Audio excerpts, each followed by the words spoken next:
¿Alguna vez te has preguntado qué sucede después de que el poder se apaga? Los expresidentes no dejan de ser líderes. La sombra de lo que fueron los sigue a cada paso. No importa cuán lejos lleguen, siempre estarán vigilados, siempre atados a reglas que les quitan la libertad más básica. Desde la imposibilidad de moverse sin un ejército de seguridad, hasta el hecho de que nunca podrán conducir un coche por la vía pública de nuevo. Cada aspecto de su vida está controlado. ¿Por qué los expresidentes jamás pueden escapar de los secretos que el poder dejó en sus vidas? Hay historias que marcan para siempre. Ser presidente no es solo un trabajo, es un destino del que jamás podrás escapar. ¿Alguna vez te has preguntado qué sucede cuando alguien abandona el cargo más importante de una nación? La respuesta es inquietante. Nunca lo deja realmente. El poder, con todas sus responsabilidades, misterios y secretos, se convierte en una sombra que le sigue hasta el final de sus días. Desde el instante en que un presidente se despide del despacho oval, comienza una nueva etapa que no tiene nada de ordinaria. El servicio secreto, esa organización encargada de su seguridad, no se desprecia junto a ellos.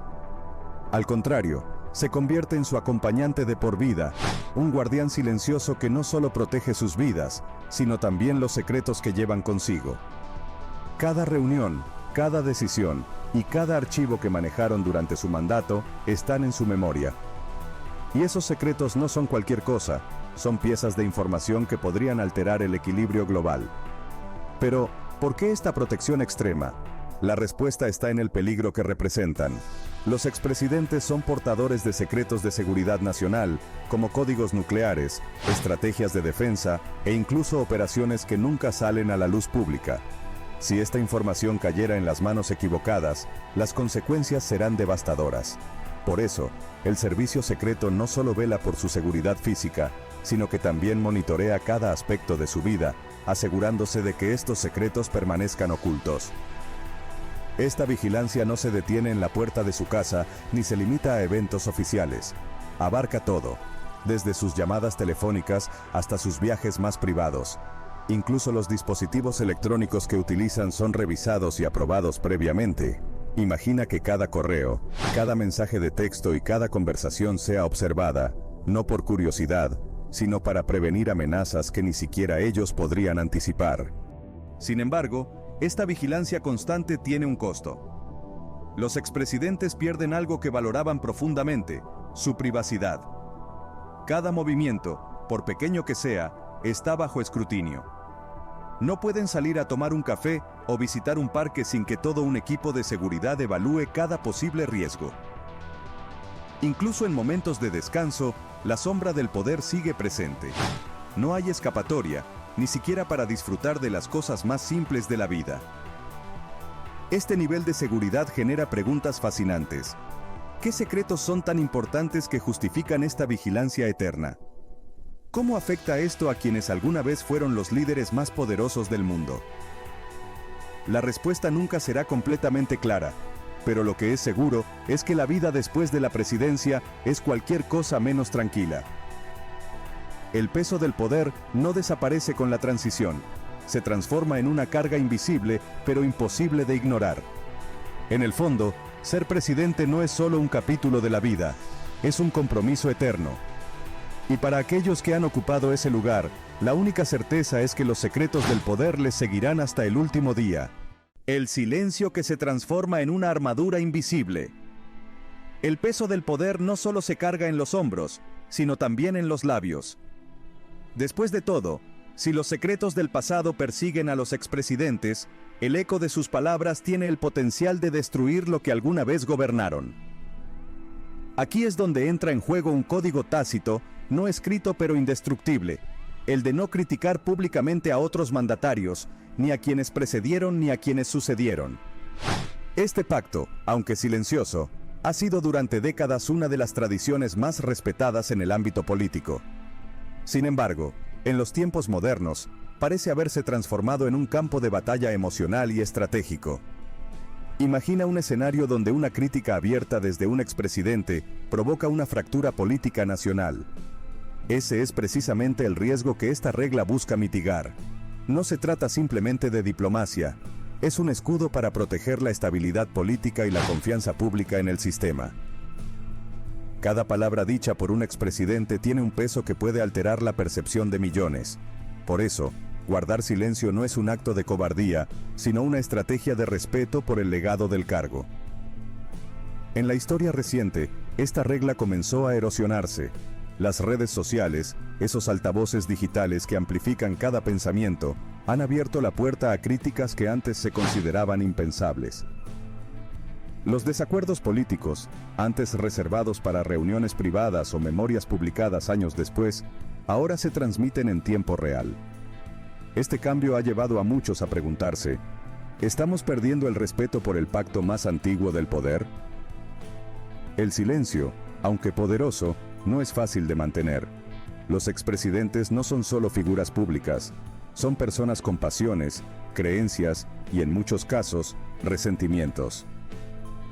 Es natural que deseen defender su legado, especialmente cuando sienten que las políticas de sus sucesores amenazan con deshacer lo que construyeron.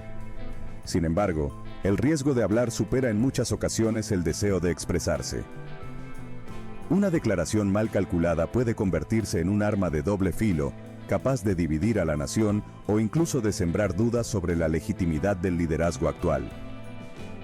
En el pasado, los expresidentes respetaban este pacto con devoción casi religiosa. Se limitaban a aparecer en eventos públicos, mantenía una sonrisa diplomática y evitaba cualquier comentario que pudiera ser interpretado como una crítica. Pero los tiempos han cambiado, y con ellos, las expectativas del público. Hoy, el silencio a menudo se confunde con aprobación, y la presión para hablar es más alta que nunca. Sin embargo, aquellos que rompen este código se enfrentan a un escrutinio sin precedentes, tanto por parte de sus oponentes como de sus propios seguidores. Y así, la pregunta persiste. ¿Es el silencio un sacrificio necesario o una reliquia de un tiempo más civilizado? Lo que está claro es que, para los expresidentes, cada palabra es una decisión estratégica, un equilibrio constante entre proteger su legado y mantenerse fiel al pacto que alguna vez definió la dignidad del poder. La historia juzgará si los tiempos modernos justifican romper esta armadura invisible. Por ahora, el silencio sigue siendo un acto de fuerza, no de debilidad. Una ambición que la Constitución sepultó para siempre. Pero el silencio no es la única limitación que enfrentan los expresidentes. Incluso cuando las palabras se callan, las ambiciones pueden gritar desde las sombras. Imagina un escenario en el que un expresidente, después de 2 mandatos, busca regresar al poder por la puerta trasera. ¿Qué impediría que alguien con esa experiencia y carisma aceptara el puesto de vicepresidente solo para ascender nuevamente en caso de emergencia? La respuesta está en la 12ª enmienda, un candado constitucional que impide que el poder se eternice en manos de una sola persona. Esta regla, aunque clara, no siempre ha sido entendida. Durante la campaña presidencial de Joe Biden, hubo un susurro persistente entre los seguidores del partido. ¿Y si Barack Obama fuera su compañero de fórmula? Parecía un movimiento brillante, un golpe político que uniría a la nación bajo una bandera familiar. Pero pronto quedó claro que la Constitución tenía otros planos. La 12ª enmienda establece que cualquier persona inelegible para la presidencia tampoco puede ocupar el cargo de vicepresidente. Una cláusula breve pero contundente que cierra la puerta a las estrategias más ambiciosas. ¿Por qué una restricción tan específica? La historia misma da las respuestas. Los redactores de la Constitución no solo buscaban limitar los mandatos presidenciales, sino también prevenir cualquier maniobra que pudiera permitir a un líder consolidar un reinado de facto. Si un expresidente pudiera volver como vicepresidente, el riesgo de un regreso al poder absoluto sería demasiado alto. Imagina un escenario en el que el presidente en funciones renunciará estratégicamente, dejando el camino libre para que su segundo al mando retomara las riendas. Este peligro, aunque hipotético, es suficiente para justificar la existencia de esta norma. Pero las ambiciones no siempre se rinden fácilmente. Los casos de líderes que intentaron desafiar estas limitaciones abundan, aunque no siempre en suelo estadounidense. Algunos comparan esta prohibición con ejemplos internacionales, donde mandatarios encontraron formas creativas de mantenerse en el poder. Desde estrategias políticas intrincadas hasta alianzas cuidadosamente orquestadas, la historia global está llena de lecciones que los redactores de la Constitución parecieron anticipar con precisión escalofriante. Por otro lado, no todos los expresidentes están interesados en regresar al poder. Muchos, después de enfrentar las tensiones de la oficina oval, eligen disfrutar de una vida más tranquila, lejos de los reflectores y las responsabilidades de liderar una nación. Sin embargo, para otros, la política es una pasión imposible de abandonar.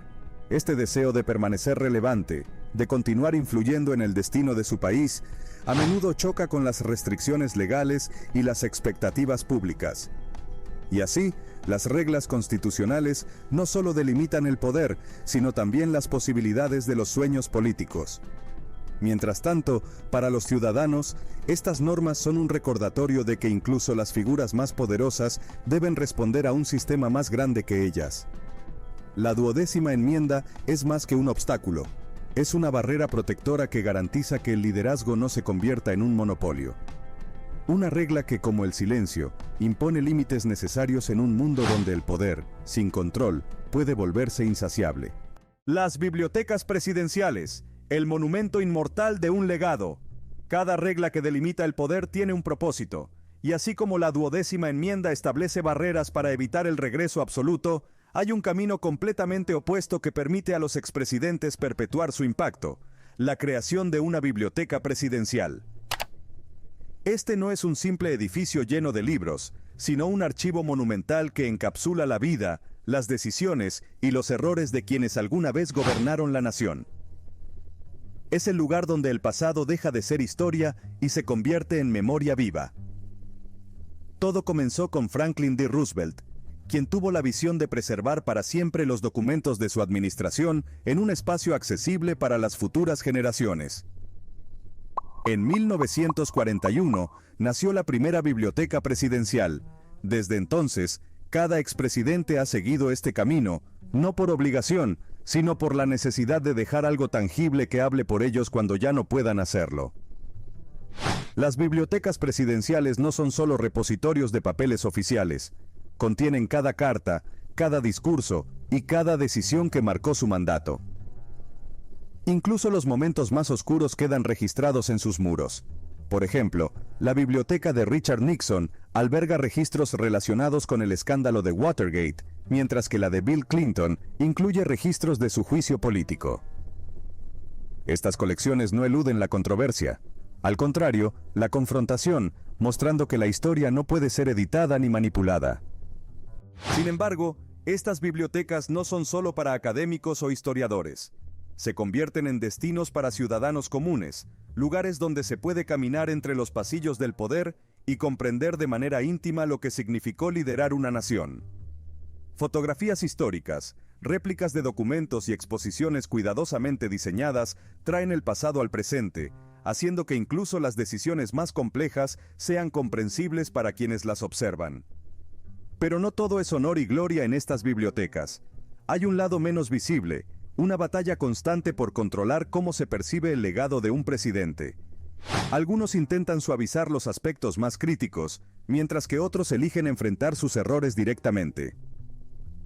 George W. Bush, por ejemplo, utilizó su biblioteca para justificar la decisión de invadir Irak, convirtiendo su narrativa en un testimonio de lo que él consideró su mayor desafío como líder. A pesar de las tensiones, estas bibliotecas cumplen un propósito vital: garantizar que ningún presidente pueda borrar su pasado. Después del caso Watergate, se desarrolló la Ley de Bibliotecas Presidenciales, que exige que todos los documentos oficiales sean preservados y abiertos al público. Esto asegura que el poder no solo sea revisado por los contemporáneos, sino también por las generaciones venideras. Así, las bibliotecas presidenciales se convierten en más que edificios. Son monumentos que narran los altibajos de un líder. Son recordatorios de que la grandeza no reside en evitar los errores, sino en reconocerlos y aprender de ellos. Y mientras el tiempo pasa y los mandatarios van cambiando, estos espacios seguirán siendo faros de conocimiento, testigos silenciosos de los triunfos y tragedias del poder. ¿Cómo es que el monitoreo nunca se detiene para los expresidentes? El legado de un líder no solo se escribe en libros o bibliotecas, también se preserva a través de una vigilancia implacable. Para los expresidentes, la libertad plena no es más que un recuerdo lejano. Su vida, en cada momento y cada rincón, es monitoreada por el servicio secreto, esa fuerza invisible que asegura que el peso del poder no se convertirá en un arma contra ellos mismos o contra la nación. Imagina levantarte cada mañana sabiendo que cada llamada que realizas, cada dispositivo que utilizas y cada conversación que tienes está siendo revisada. No por curiosidad, sino por la necesidad de prevenir cualquier amenaza que pueda surgir. Los expresidentes no son ciudadanos comunes, son portadores de información clasificada, secretos que podrían alterar el equilibrio global si cayeran en manos equivocadas. Por eso, incluso después de dejar la carga, su conexión con el poder no se rompe, se transforma en una red de protección permanente. El servicio secreto, con una precisión casi quirúrgica, revisa todos los dispositivos electrónicos utilizados por los expresidentes. No hay lugar para marcas dudosas o sistemas extranjeros que puedan comprometer la seguridad. Los teléfonos, portátiles y correos electrónicos pasan por filtros rigurosos antes de ser aprobados. Incluso las llamadas casuales son monitoreadas para asegurarse de que no existen vulnerabilidades. Este nivel de vigilancia, aunque extremo, es necesario para proteger no solo la vida de los expresidentes, sino también los secretos que llevan consigo. Sin embargo, esta supervisión constante no está exenta de críticas. Muchos se preguntan si es posible mantener una vida privada bajo este tipo de vigilancia. Para los expresidentes, el precio de haber liderado una nación es una privacidad restringida, una realidad que deben aceptar como parte de su legado. A pesar de todo, este monitoreo no es solo un acto de control, sino un sacrificio en nombre de la seguridad nacional. Un buzón que es más peligroso de lo que imaginas. El correo de los expresidentes no es como el nuestro. Lo que para cualquier ciudadano sería una simple carta o paquete, para ellos se convierte en una amenaza latente. Cada carta, cada paquete, incluso cada nota que llega a sus manos pasa por una inspección minuciosa, casi obsesiva. No se trata de paranoia ni de desconfianza hacia los que envían esos mensajes, sino de una necesidad vital: proteger la vida de quienes una vez gobernaron la nación. El servicio secreto jamás permite que los expresidentes abran su propio correo sin antes haberlo revisado completamente, convirtiendo el proceso en una medida de seguridad que, aunque parezca extrema, ha salvado vidas en el pasado. Imagina que una simple carta pueda ser el vehículo de una amenaza mortal. Desde explosivos ocultos hasta sustancias tóxicas, la historia está llena de intentos de asesinar a figuras clave a través de lo que parece ser una correspondencia inofensiva. La guerra invisible que libra el servicio secreto es implacable. Cada pieza de correo es llevada a instalaciones especializadas donde se somete a pruebas rigurosas. Los agentes utilizan tecnología avanzada, escaneos de alta precisión y métodos químicos para asegurarse de que nada comprometedor llegue a las manos del expresidente. Si una carta puede ser más peligrosa que un ataque directo, el equipo encargado de esta tarea sabe que la vigilancia es crucial. Pero el proceso no es solo cuestión de máquinas y protocolos. Hay un lado humano en todo esto que pesa en la mente de los expresidentes. Aquellos que antes recibieron cartas de líderes mundiales, mensajes de apoyo de ciudadanos o incluso notas de cariño de sus allegados, ahora ven cómo su comunicación se reduce a un trámite frío e impersonal. ¿Cuántas veces deben abrir una carta sin saber si el próximo sobre será el último que recibirán? Esta invasión de la privacidad, aunque esencial para su seguridad, es un recordatorio de que el precio de haber ocupado la carga más alta no solo se paga con responsabilidad y trabajo arduo. La verdadera tasa se cobra en sacrificios personales, en momentos de soledad y desconexión. La vida de un expresidente es ahora un campo de batalla invisible, donde el menor descubierto podría ser fatal. El precio de una vida sin privacidad. La seguridad para los expresidentes no se limita a oficinas o eventos públicos. Es una presencia constante, omnipresente, que se filtra en cada rincón de sus vidas, invadiendo hasta lo más privado y cotidiano. Imagina que, después de dejar el cargo más poderoso del mundo, tu vida se convierte en un espectáculo de vigilancia. Cada instante de tu existencia, desde la más simple reunión familiar hasta el más íntimo momento en soledad, es observado. El servicio secreto no se limita a sus oficinas ni a la protección de la Casa Blanca. Su influencia se extiende a cada lugar, a cada segundo. Vivir con un séquito de agentes las 24 horas del día, los 7 días de la semana, es un desafío que pocos comprenden. Cada comida, cada gesto, cada conversación está filtrada bajo el implacable ojo de quienes vigilan sin descanso. Las pausas para ir al baño se realizan bajo la mirada atenta de estos guardianes invisibles, cuyo deber es proteger al expresidente, pero también borrar toda noción de privacidad. Imagínate, no hay un solo instante en el que puedas estar verdaderamente solo, sin que alguien esté observando, asegurándose de que todo se mantenga bajo control. Este nivel de intrusión, aunque esencial para la seguridad, nunca deja de ser abrumador. Los expresidentes y sus familias deben aceptar esta realidad como parte del precio por haber ocupado ese cargo tan alto. Los agentes del servicio secreto se convierten en sombras permanentes en sus vidas, incluso en momentos que deben ser sagrados, como durante las vacaciones o en cenas familiares. Durante una reunión de acción de gracias, por ejemplo, los agentes pueden llegar a superar en número a los propios invitados, sus rostros impasibles mezclándose con los de amigos y familiares. Este tipo de situaciones no es algo que cualquiera pueda aceptar sin sentir el peso de la vigilancia constante. Y aunque su presencia está justificada por la necesidad de proteger al expresidente de posibles amenazas, crea una atmósfera de tensión y falta de libertad que nunca desaparece. Es un precio muy alto, sin duda, pero, a pesar de la incomodidad y la invasión que implica, los expresidentes saben que esta protección es vital. Su vida no solo tiene un valor simbólico por lo que representaron, sino por los riesgos inherentes a su posición. Los enemigos no desaparecerán al dejar el poder. La amenaza sigue acechando, esperando el momento perfecto para atacar. Los expresidentes se convierten en objetivos debido a la influencia que aún poseen, a la información que conocen ya, los secretos que guardan. Un volante que jamás volverá a sus manos. El precio de la seguridad no termina en la vigilancia constante o en la inspección de cada rincón de la vida de un expresidente. Hay un sacrificio más, uno que parece pequeño pero que transforma por completa la libertad de sus días. Los expresidentes tienen prohibido conducir en vías públicas. Es una regla que, aunque extraña, está profundamente arraigada en la necesidad de protegerlos de cualquier amenaza inesperada. Y sí, incluye despedirse para siempre de la sensación de tomar el volante y disfrutar de un simple paseo. ¿Por qué una medida tan estricta? Imagina el caos potencial si un expresidente quedara expuesto en una situación tan común como un atasco de tránsito.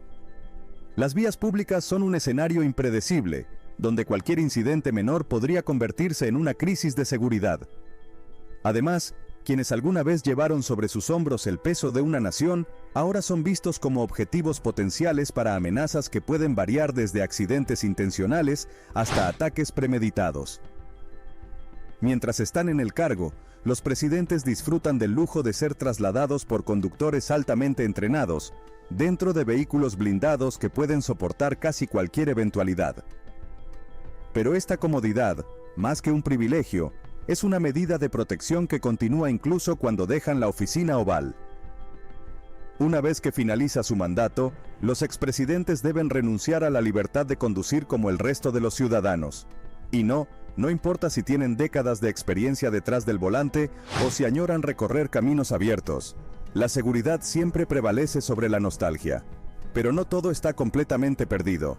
Algunos expresidentes encuentran consuelo en la posibilidad de conducir dentro de sus propiedades privadas. George W. Bush, por ejemplo, ha compartido cómo disfruta manejar en su rancho en Texas, lejos de las presiones de la vida pública y de las reglas inquebrantables de la seguridad presidencial. Ronald Reagan hacía lo mismo, recorriendo su terreno con un vehículo todoterreno, en un intento por recuperar al menos una fracción de la libertad que una vez disfrutaron.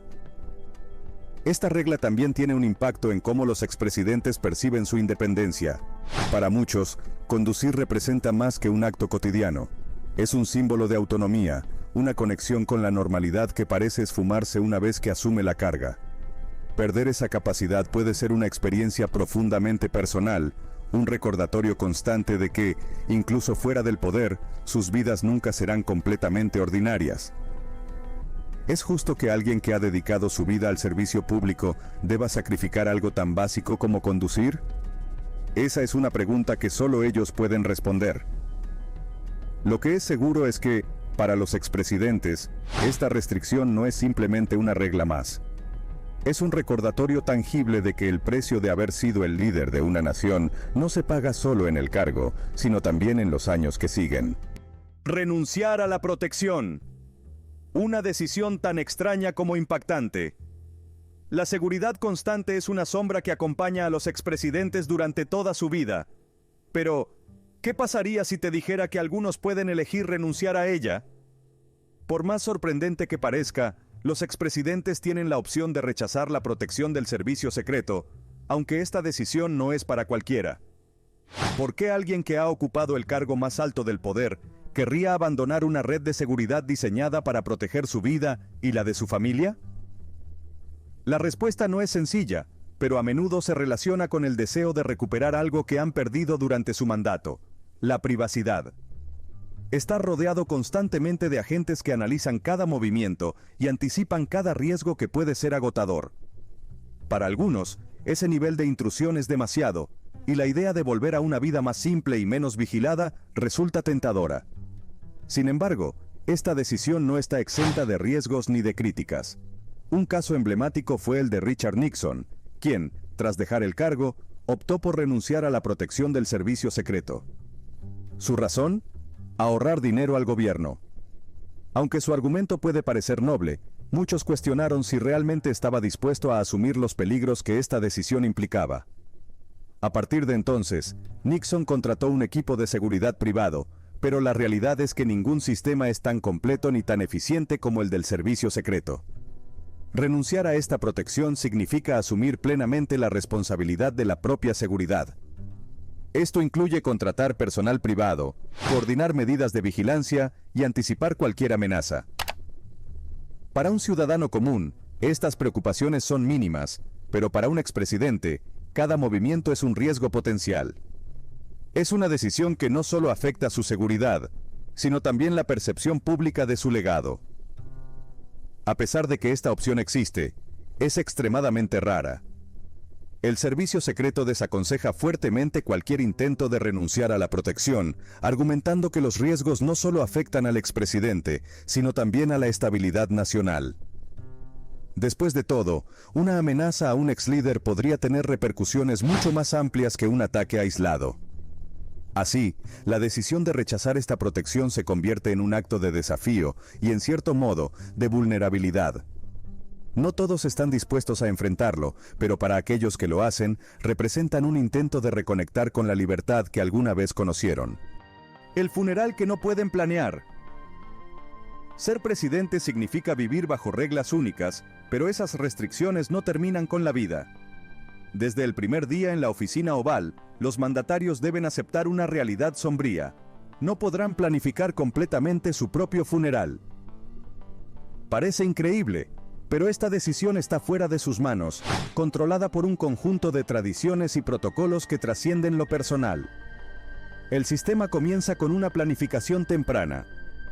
A partir de su investidura, los presidentes son informados de los procedimientos que seguirán después de su fallecimiento. Aunque pueden expresar ciertos deseos personales, el horrible evento queda en manos del Distrito Militar de Washington y otras agencias gubernamentales. Desde las ceremonias en la rotonda del Capitolio hasta los homenajes públicos, cada paso está cuidadosamente orquestado. ¿Por qué un control tan riguroso? La razón principal es la tradición, pero también hay un fuerte componente de seguridad nacional. Un funeral presidencial es más que un evento solemne. Es un acto público de importancia internacional. Reunir a líderes mundiales, ciudadanos y figuras clave en un solo lugar implica una planificación meticulosa que no deja espacio para improvisaciones. Dos presidentes, William Howard Taft y John F. Kennedy, eligieron el Cementerio Nacional de Arlington como su lugar de descanso final, mientras que otros optaron por regresar a sus ciudades natales o ubicaciones simbólicas. Estas decisiones, aunque personales, están moldeadas por las expectativas de un público que ve estos funerales como una oportunidad para honrar el legado de un líder. Sin embargo, Lo más fascinante de esta regla es cómo transforma la idea misma de la muerte para los expresidentes. Para ellos, un funeral no es solo un cierre personal, es un evento nacional que refuerza los valores y la estabilidad de la nación, y aunque no puedan planear cada detalle, su influencia persiste, asegurándose de que, incluso en su ausencia, sigan siendo una figura central en la historia del país. Así, los expresidentes aceptan una paradoja final. Aunque fueron los líderes más poderosos de la nación, incluso en la muerte, deben ceder el control. Pero quizás esa sea la lección más importante de todas, que el poder, al final, siempre responde a algo más grande que uno mismo.